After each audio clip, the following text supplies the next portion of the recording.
بسم الله الرحمن الرحیم. سلامونه لیدونکو اوریدونکو، ستړي مه سئ، هیله ده جوړ روغ یاست، وخت هم په خیر وي. ځانګړي مرکې خپرونې ته ښه راغلاست، هیله ده وخت مو په خیر وي. دا ځل او دا اونۍ په ځانګړې مرکه کې موږ د لښکرګاه ښاروالۍ ریاست د ویاند ښاغلي محمد طاهر ابشار سره ځانګړې مرکه لرو، تر څو د دوی د ریاست په اړه هغه معلومات موږ ته راکړي او لیدونکو اوریدونکو ته ورسیږي چې ګټور او مهم دي. دوی په دې وروستیو کې کم پرمختګونه کړي، کومې لاسته راوړنې لري، ښاریان یو شمېر غوښتنې لري، دوی د غوښتنو په ځواب کې څه وایي؟ ابشار صاحب، کور مودان چې په ځانګړې مرکه خپرونه کې مو موږ ته وخت راکړ تر څو ستاسو د ریاست اړوند پر کارونو سره خبرې وکړئ. که پیل کې وپوښتمه، ستاسو ښاروالۍ ریاست په دې وروستیو کې په لښکرګاه ښار کې یا په ولسوالیو کې کوم لاسته راوړنې کړي یا کومې لاسته راوړنې لرئ؟ بسم الله الرحمن الرحیم. زه ستاسو ته او ستاسو د تلویزیون طریقه ټولو لیدونکو ته سلامونه او نیک هیلې وړاندې کوم. په دې هیله یم چې روغ جوړ او خوشحاله به وي. لکه څنګه چې تاسو ته معلومیږي چې ښاروالۍ یو غیر بودیجوي واحد دی. زموږ د هرې ښاروالۍ عاید چې دی د ښاریانو څخه دی، بالکل، او موږ هڅه دا ده چې د همدغو عوایدو په مټ باندې ښاریانو ته خدمات وړاندې کړو. موږ تیر کال چې 2002 مالي کال ونومول سو یا ورته ویلی سو، هغه کې موږ تقریبا 19 پروژې ترسره کړې وې. دا کې د پارکونو رغول دي، د سړکونو رغول دي، د ښار د ښکلا په خاطر باندې د چوکونو جوړول دي، همدارنګه د شپني لایټونو جوړول دي، تر څو ښاریان د شپې د خوا څه وکولی شي چې په ښار کې ګشت ګزار وکړي، وګرځي. همدارنګه زموږ د ښار پیاده روونه دي، پارکونو مې مخکې ذکر کړل، همدارنګه د ځینو پارکونو ترمیم او د هغوی جوړونه وه. همدارنګه نورې پروژې چې د ښار کې د چریو جوړول دي، د کانال جوړول دي، همدارنګه د سړکونو لیول کاري ده چې غیر اندازي ده، دا ترسره شوي دي. او وروسته هم زه به د خپرونې په جریان کې دا هم وپوښتمه چې تا یې مخکې یادونه وکړله د پارکونو، هغه پارکونه چې لږ څه خراب سوي وه یا مثلا د خرابېدو په حال کې وه، د هغوی لپاره یا د هغوی د بیا رغوي لپاره مو کوم کار کړی یا کوم پلان لرئ که څنګه؟ موږ هر کال په خپل بودیجه کې د خپلو جایدادونو منقول او غیر منقول جایدادونو لپاره موږ د ترمیم یو بخش لرو چې په دې کې موږ ځانګړې بودیجه ځانګړې کوو. د هماغه بودیجې په مټ باندې موږ د ښار په بېلابېلو برخو کې هغه برخې ته چې اړتیا وي، هغه پارکونه چې موږ اړتیا ورته لرو او په هغه کې د اوبو سیستم، د همدارنګه د آبیاري سیستم یې دي، د سرسبزۍ سیستم یې دي، د دغو ټولو د رغولو په موخه باندې موږ اقدام سره کوو. او په تېر کال کې موږ تقریبا د 3 پارکونو رغول ترسره کړی. که لیدونکو اوریدونکو ته تا ثابته کوي چې مثلا ډېری داسې کارونه دي چې تاسې ترسره کوئ، آیا خپله ستاسې د ښاروالۍ ریاست کارمندانو کې که نه تاسې ځینې پارکونه یا ځینې هغه پروژې چې هغه په ښار کې پلي کېږي هغوی نورو تجارانو ته په ټیکه ورکوي، که څه ډول که دغه واضح سي ښه به سي؟ موږ 2 برخې لرو. یو برخه هغه کارونه چې موږ روزمره کارونه دي، د مثال په ډول باندې د چریو پاکول دي، او د همدارنګه د پارکونو آبیاري کول دي،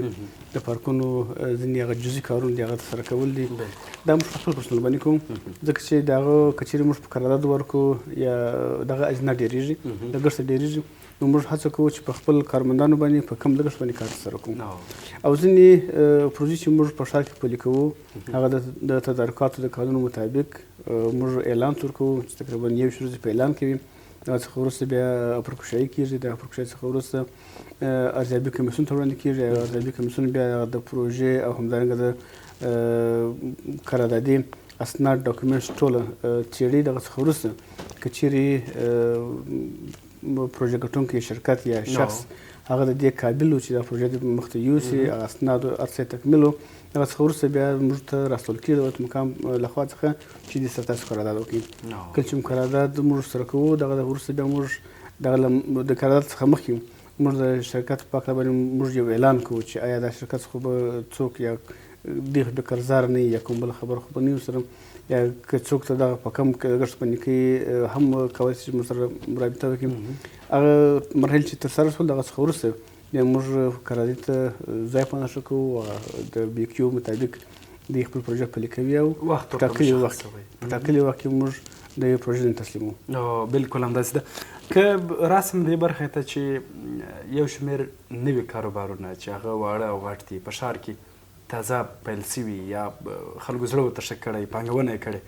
کې په اړه لږ جزئیات راکړي. مثلا یو ډول پروژې دي تازه په ښار کې پلي کېږي، یا د تجارتي مارکیټونو رغول دي، یا مثلا د هټیو جوړول دي. په دغه برخه کې ستاسو ریاست په تېر یوه کال کې یا مثلا په تېرو څو میاشتو کې یا په دې وروستیو کې څه کړي دي که هغه جزئیات راسره شریک کړي؟ باید یادونه وکړم چې په ښار کې مارکیټونه د خلکو شخصي ملکیت دی او هغوی هر وخت کولی شي چې خپل ملکیت جوړ کړي، ویې رغوي. که مارکیټ ځینې جوړوي، که هغه سره عیاشي استفاده ځینې کوي، د ځینو مراحلو ترسره کولو څخه وروسته د اجازه لیک ترلاسه کولو څخه وروسته دی کولی چې اقدام باندې وکړي. اجازه به ستاسې ریاست څخه ترلاسه بلې موږ مکتوبي اجازه ورکوو، هلته ځینې مراحل دغه ترسره کېږي، خپل پرسنل سره یو ځای کوو تر څو ولاړ شي. دا نه چې د یو بل مسلمان 1 متر یا 9 متر مځکه لاندې کړې وي، یا دا نه چې د خپل پرېښي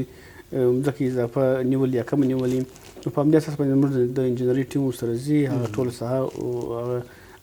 وښیي. دغه څخه وروسته بیا د خپل پر مارکیټ باندې کار شروع کولی شي. همدارنګه همدغه مارکیټونه چې تاسو په ښار کې وینئ چې جوړیږي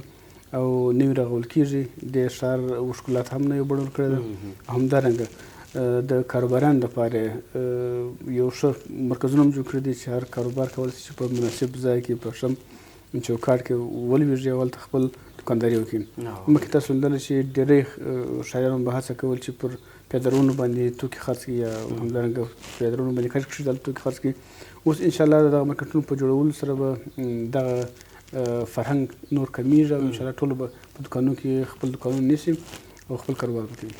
بالکل. اوس په دې وروستیو کې کومه برخه کې ډېر پرمختګ شوی، یا مثلا ډېر کاروباریان راغلي دي؟ هغه وړې هټۍ دي که نه داسې غټ مرکزونه تجارتي مارکیټونه دي چې ستاسو سره په همغږۍ جوړ شوي، فعاله شوي او خلک پکښې اوس په کار بوخت دي؟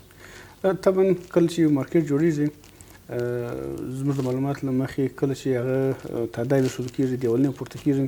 د همدغه وخت څخه بیا خلک ورته منتظر وي چې هلته باید دوکان ولري. نو ځینې واړه کاروباریان چې دي هغوی کوښښ کوي چې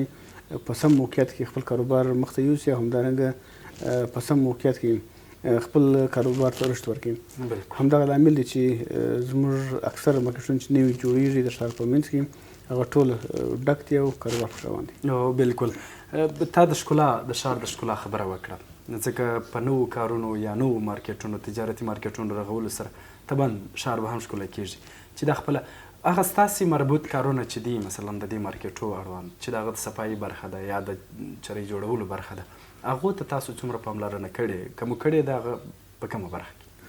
انشاءالله د ښار په زیاتره سیمو کې چیرې چې هلته مارکیټونه جوړ دي یا جوړیږي، د هغو سیمو ټول چرۍ او همدارنګه د اوبو ایستلو مشکلات حل شوي. موږ وار له مخکې هغه ټول ته مراحل کړي دي، هغه چرۍ دي هغه هم جوړ کړي دي، کیبلچه کې هم جوړ شوي دي. او وخت کې چې کله چې دی مارکیټ جوړوي، که چېرې چرۍ تخریب شي یا کوم مشکل سره پیښ شي، نو دوی اړ چې خپله به دا چرۍ جوړوي او هغه به دغه کوي. نو موږ په دې برخه کې د ښار په منځ کې یا د ښار په لومړي په دویمه ناحیه کې په درېیمه ناحیه کې شاوخوا کې موږ د چرېو همدارنګه د سړکونو په برخه کې مشکل نه لرو. خو په لیرو پرتو سیمو کې چې هلته پرمختګ لږ شوی دی او موږ هڅه هم دا ده چې موږ باید پرمختګ وغځو. مثلا که د بولان 5مه ناحیه هلته هم کوښښ مو دا دی چې موږ تقریبا یوازې تېر کال هلته شپږ پروژې پلي کړې دي، چې یوازې هدف مو دا و چې باید متوازن انکشاف وشي او هغه خلک هم د خدماتو څخه برخمن شي. بالکل. دغه پروژې که یادې کوي د بولان ساحه کې چې تاسو یادونه وکړه، کوم پروژې وې؟ د سړک جوړولو، چرۍ جوړول که څنګه؟ په بولان ساحه کې موږ تقریبا 2 پروژې مو د کانالو جوړولو چې غټ کانال دی د ډېرو اوبو تېرولو ظرفیت لري، همدارنګه د مارکیټونو د اډې مخته د چرۍ جوړول دي، همدارنګه د ګلدان جوړول دي د سړک مابینځ کې. اوس هم چارې روانې دي چې هغه موږ د سړک ته پخولو چارې هم روانې دي، همدارنګه د 2 لارو جوړولو چارې هم هلته ترسره کړي. بالکل. ډېر ښه معلومات دي. که یو بل شی هم وپوښتمه چې مخکې تاسې خپل خبرو کې یاداوري کړه، په ښار کې د لایټونو یا مثلا د روشنایي لپاره هغه څه چې تازه جوړ شوي ګټې اخیستنې ته سپارل شوي، د هغوی ساتنه او پالنې ته مو څومره پام کړی؟ زموږ سیار ټیمونه د همدې څخه هر ورځ نظارت کوي او په کومه برخه چې مشکل ویني هغه که چیرې جزئي مشکل وي هغه ور یې په ادب وطن باندې حلوي او که چیرې مشکل نو کې وخیم یا ستونزه کې پراخه وي نو بیا د مرکز د مسلمانانو سره شریکوي تر څو هغه هدایت ورته وکړي او هغه یې جوړ شي انشاءالله تر اوسه پورې خو چې نوي موږ د لایټینګ سیسټم جوړ کړی دی کوم مشکل نشته که چیرې یو ګروپ دوه او درې یا نه لګېږي هغه موږ د شپې د خوا سکرینګ پرسنل ورسوو هغه سموو ښه بالکل یعنې دې برخې ته هم ځانګړي کسان لري خپل پر حساب کې بالکل مسلکي یعنې برقي کسان دغه برخه کې زده کړې کړي دي ښه ابشار صاحب د خپرونې په جریان کې که لیدونکو اورېدونکو ته دا واضح کړئ ستاسې ریاست په عموما کې په ښار کې د صفایي مسؤلیت په غاړه لري د ښار د صفایي لپاره مو په عموما کې د ټوله لښکرګاه ښار لپاره څه کړي دي او که مو کړي دي په کومو برخو کې او په کومو ساحو کې البته زموږ د صفایي خدمات تقریبا د ښار په ټولو ناحیو کې جریان لري چې هغه ډېره برخه یې لري کچرې ایستل دي د ښار څخه او همدارنګه د چریو پاکول دي چې دا یو واټ مشکل دی که چیرې چرۍ پاتې سي یا که چیرې د کورونو کچرې په هفتو پاتې سي کیدای شي چې د بوی او د مرداریو څخه خلک ډېر په ستونزه کې سي نو موږ هڅه دا کړې ده چې د ښار ټولو ناحیو ته مو خپل پرسنل تقسیم بندي کړي دي د چریو نفر جلا تقسیم بندي شوي دي همدارنګه موږ 23 موټران لرو چې دا مو جلا تقسیم بندي کړي دي 2 کرینګان لرو چې هغه په کرینګو باندې موږ سیارې کچرانې پورته کوو او هلته په ټاکلي ځای کې خالي کوو نو همدغه زموږ پرسنل چې دي موږ په هرې ناحیې کې پر خپلو برخو باندې موظف کړي دي او هغوی په خپله برخه کې انشاءالله د ورځې په جریان کې اقدام کوي باید یادونه وکړم تقریبا موږ د ورځې څه باندې 300 متره مکعبه کثافات ایستل کېږي د ښار څخه هره ورځ په جریان کې څه باندې 300 متره مکعب کثافات بیخي ډېر کثافات ډېر دي بالکل درنو لیدونکو تاسې له هلمند راډیو ټلویزیون څخه ځانګړې مرکه خپرونه اورئ په دې برخه کې زو لنډې دمې ته له دمې وروسته بیا هم راګرځو خپرونه ادامه لري له موږ سره اوسئ لیدونکو اورېدونکو بیا هم ستړي مسئ خپرونې په دې برخه کې بیا هم راځو موږ له ابشار صاحب څخه ځینې پوښتنې غوښتنې چې د خلکو دي هغه ورڅخه کوو ابشار صاحب که اوس د خلکو یو لړ غوښتنو ته راسو دوی وایي چې په ښار کې موږ یو شمېر وړې هټۍ یا مثلا په اصطلاح که ووایم ریړۍ دوی کرایه کړي دوی وایي چې د دې کرایه لوړه ده ستاسې ځواب ورته څه دی هغه ځواب چې دوی ته د قناعت وړ وي ځکه دوی شاید لیدونکي اورېدونکي اوسي باید یادونه وکړم چې موږ تقریبا تېرو 2 کالو راهیسې په ښار کې د یوې پراخې ستونزې سره مخامخ هغه لکه څنګه ستونزه دا وه چې زموږ د سړک مابینځ باندې به هم لړۍ ولاړه وه او همدارنګه پر چوک باندې به هم لړۍ ولاړه وه چې خلکو د رفت آمد لپاره بې غټ مشکل جوړ کړی و بالکل په همدې اساس باندې زموږ د ښاغلي مقام د خوا څخه داسې یو تصمیم ونیول سو چې موږ باید په ښار کې غرفې جوړې کړو تر څو هغه د رفت آمد قابل نه وي پر ځای باندې ولاړې وي چې ونه ښوروي او د چرۍ پر سر باندې ډیزاین کړي دي او همدارنګه ځانګړی ډیزاین دی چې دا موږ کراریانو ته په قرارداد ورکړی دي چې قراردادي سره موږ په دې برخه کې پوره حساب کړی دی او د حساب څخه وروسته مو دلته جزئي ګټه په نظر کې نیولې ده چې د 3 کالو په جریان کې به دی د خپل ګټه کوي د 3 کالو بعده به همدغه غرفې چې د چرۍ پر سر باندې ولاړې دي او دوی بیرته ښاروالۍ ته ورکوي ښاروالۍ ته سپاري د ښاروالۍ بیا خپل په لخوا څخه خلکو ته په قرارداد باندې په کرایه باندې ورکوي همدغه موضوع وه چې مخکې هم څو ځلې خلکو شکایت کړی و چې دغه قیمتونه لوړ دي کیدای شي مخکې تقریبا 2000 2500 یا 1800 افغانۍ یا 1500 افغانۍ دغه نورې اخیستل کېدلې بیا مو یو ځل بیا مو دې څخه خلکو سره محاسبه وکړله ټول مو راوغوښتله که څه هم هغوی قناعت نه کوي خو موږ د خلکو د مشکل په اساس باندې دوی سره قناعت په وکړي چې دوی به د میاشتې 1200 څخه د 1500 پورې افغانۍ ځینې اخلي تر څو دغه پیسې پر خلکو باندې ونه غمیږي او خپل کاروبار وکړي ځکه چې پر خلکو باندې هم ځکه چې د هغوی کاروبارونه کوچني دي د لږو پیسو په جنس باندې دوی غواړي چې د ورځې خپله ګټه وکړي او خپل اولاد ته نفقه پیدا کړي نو همدغه مشکل ته په کتو باندې د ښرګاه ښاروالۍ مقام یو هیات وټاکي چې هغه ورله د خلکو څخه پوښتنې وکړلې د خلکو سره وګرځېدله دغه څخه وروسته همدغه نتیجې ته ورسېدلو چې موږ به تقریبا په ځینو ساحو کې 1500 په ځینو ساحو کې 1200 یعنې ساحو ته په کتو هلته د هغوی ګټې ته په کتو موږ به کرې کموو همدارنګه انشاءالله کرې کمې دي خو بیا هم ځینې کسان شاید شکایت ولري چې زموږ کرې لوړې دي خو خو که چیرې د قرارداد څخه بیا تاسو پوښتنه وکړئ کوم چا چې قرارداد کړی دی هغه هم ناراض دي. هغه وایي موږ دلته ډېره پانګونه کړې ده، پیسې مصرف کړي دي، موږ ګټه په نظر کې نیول شوې. نو که چیرې ښاریان قناعت وونه کړي همدارنګه په دې برخه کې کوم څه چې د ښاروالۍ د خوا څخه د موظف هیئت له خوا څخه ټاکل شوي دي په هغو قناعت وونه کړي، کېدای شي دغه ستونزه لا هم جریان پیدا کړي. خو زموږ له خوا څخه دې ته تقریبا قناعت ورکول شوی دی دا چې دوی شکایت کوي یا کوم بله خبره وي هر څوک خپل د ګټې په خاطر باندې هر څه وایي. خو موږ صرف دغونه کړي ده چې د خلکو سره موږ کښېنولي مو دي، قراردادیان باندې قناعت کړی دي، په لږ ګټه باندې هغه ګټه مو انشاءالله دوی ته ورسولې ده. بالکل ډېره مننه. ځکه دا پوښتنه ما وکړله چې ځینې کسانو به ویل چې موږ پیسې لږ ګټو خو کرایه را باندې غمیږي، خو هغه دی تاسو مسلسل یعنی واضح مو کړه چې ښاروالۍ هڅه کوي چې د دوی څخه لږ کرایه واخلي تر څو د دوی هم یو څه سي او د قراردادي هم. نو طاهر صاحب ابشار صاحب که یو شي کې بل وضاحت راکړئ، په ښار کې د پاکو اوبو رسولو شبکې آیا ستاسې مربوط دي؟ که مربوط دي په دې برخه کې مو څومره هڅه کړې تر څو ښاریان ته پاکې اوبه ورسیږي او د هغوی هغه صحیح برخه هم تر یو حده ساتل شوې؟ د هیواد په سطح باندې د پاکو اوبو د رسولو لپاره جلا اداره شته. بالکل. هغه اداره دا مسؤلیت لري چې د ښار هرې برخې ته چې اړتیا وي دوی باید پاکې اوبه ورسوي او سیستم ته ورجوړ کړي. خو متاسفانه باید ووایم چې په لښکرګاه ښار کې د هغې ادارې فعالیت نشته. کومې د پاکو اوبو رسونې ټاوران چې جوړ شوي دي یا کومې ټانکۍ چې جوړ شوي دي په عامه اصطلاح باندې دا د اکثر د مؤسسات له خوا څخه جوړ شوي دي، مرستندوی مؤسسات دي چې هغو د خلکو د عریضې په اساس د وړاندیز په اساس باندې یعنې تاسې یو همغږي یو ورسره نه لازم تاسو مکمل توضیحات درکوم. هغوی چې د خلکو د غوښتنو په اساس باندې یا خلک زموږ ښاروالۍ ته رسېدلي دي زموږ د غوښتنو په اساس باندې هغو څه غوښتنه کړې چې تاسو موږ ته یو ټاور جوړ کړئ تر څو خلکو ته پاکې اوبه ورسېږي. په ښار کې تقریبا موږ څه باندې تقریبا 14-15 ټاورونه لرو چې موږ ښاروالۍ مربوط دي. هغه دغه چاره چې اوس موږ په غاړه اخیستې ده چې خلکو ته پاکې اوبه ورسو، د خلکو مشکلات حل کړو. اول ته مو یو چوکیدار ورسره درولي دي، همدارنګه په ځینو برخو کې کوم چې سولري سیسټم نه لري هغو ته موږ اوس هم تیل ورکوو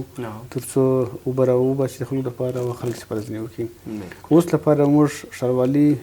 په دغه برخه کې پوره ورسره همکار یو او د ښاریانو ته مو د اوبو د رسولو لپاره پوره اقدام کړی دی. او په ضمن کې باید ووایم چې په دغو ټاورانو کې یا په ټانکیو کې ځینې موږ د محل خلکو ته ورکړي دي، هغو ته هم تسلیم کړي چې تاسو د دې نظارت هم خپله کوئ، دې ته پاملرنه هم خپله کوئ، چوکیدار هم خپله ورته کښېنوئ او همدارنګه که چیرې تاسو پر کور باندې 50 افغانۍ یا 100 افغانۍ راټول کړي د دې هغه ترمیم هم تاسو کولی شئ. نو ځینې مو په ځینو ساحو کې مو دغه پلان پلي کړی دی. اوس وګورو که چیرې په کامیابۍ سره دا پلان پلی سو او مخته ولاړې کېدای شي چې موږ ټول ټانکۍ ښاریانو ته ورکړو هغوی خپل پاملرنه وکړي. ډېره ښه خبره ده. کور مودان چې په دې اړه مو ځکه د پاکو اوبو رسولو یوه ستونزه وه، خو دا دې تاسې یادوري وکړه چې تاسې هلمند کې هغه کارونه کړي دي چې هغه د ښاریانو لپاره د قبول وړ دي او په دې برخه کې دوی هغه دي چې ستاسې هڅې نورې هم روانې دي. یوه بله پوښتنه شاید دا وروستي پوښتنه هم سي، هغه دا چې د هر ژمي په تېرېدو سره په لښکرګاه ښار کې یو شمېر سړکونه تخریبېږي خرابېږي، د هغوی د رغولو لپاره ستاسې پلان څه ډول دی یا پلان څنګه دی کې په اړه معلومات راکړي؟ زموږ اکثر سړکونه چې دي تاسو معلومیږي چې د تېر حکومت په وخت کې د مرستندویو ادارو لخوا څخه جوړ شوي دي او یو شمېر د ښاروالۍ په خپل بودیجه باندې جوړ شوي دي. تقریبا د سړک هغه استقامت چې دی د سړک جوړښت چې دی تقریبا خپل ځان ته مشخص وخت لري. که چیرې 10 کاله 15 کاله پر سړک باندې تیر سي هغه خپل هغه مقاومت ته لاس ورکوي.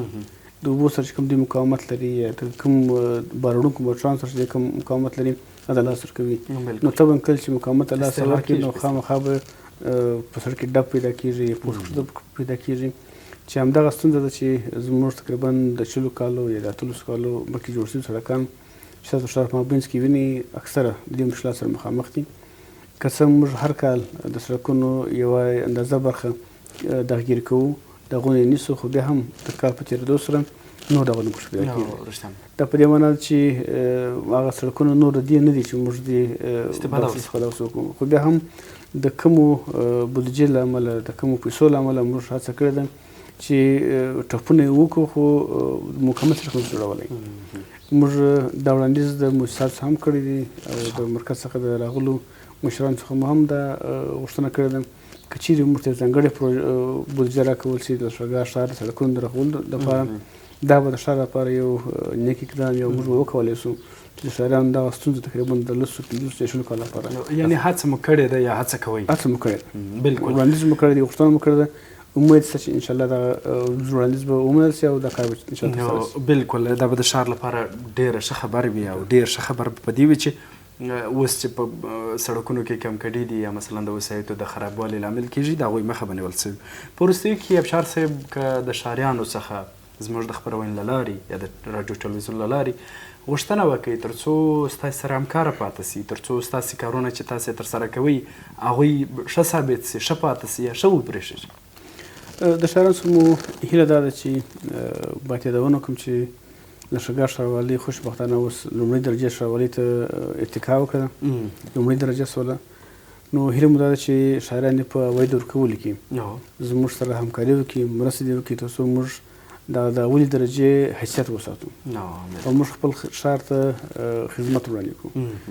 که چیرې عواید نه وي نو خدمات نه ترسره کېږي. بلکل موږ سره چې کله هر کال محاسبه کېږي زموږ د عوایدو په سر باندې کېږي او کوم عواید چې موږ د ښاریانو څخه راټولوو د هغه د مصرف په سر باندې موږ سره محاسبه کېږي چې تاسو کوم عواید راټول کړي دي، چیرې مصرف کړي دي. زموږ څخه مستند پروژو او همدارنګه د پیسو پوره معلومات غواړي. نو دغه معلوماتو په ورکولو سره بیا موږ کولی شو چې د خپل د لومړۍ درجې حیثیت یا سټیټس وساتو. نو هیله مو دا ده چې زموږ سره د ښار په رغولو کې، د ښار په نظم کې، همدارنګه د عوایدو په ورکولو کې همکاري وکړي تر څو همدغه ښار د دې لپاره موږ ودان کړو. بلکل ډېره مننه کورمدان ابشار صاحب چې له موږ سره په دې ځانګړې خپرونه کې مو میلمانه سواست او موږ ته مو وخت راکړ تر څو تاسې د خپل ریاست اړوند هغه معلومات چې لرئ هغه تر لیدونکو اورېدونکو ورسوئ. کورمدان لیدونکو کورمدان چې تر اوسه مو زموږ ملتیا کوله، پر همدې ځای دا خپرونه پای ته رسي. تر یوې بلې خپرونې چې زه نعمت الله همت په خدمت کې حاضرېږم، تاسې پر ستر څښتن ته لاس سپارم. ښه وخت ښه چارې، د الله په امان.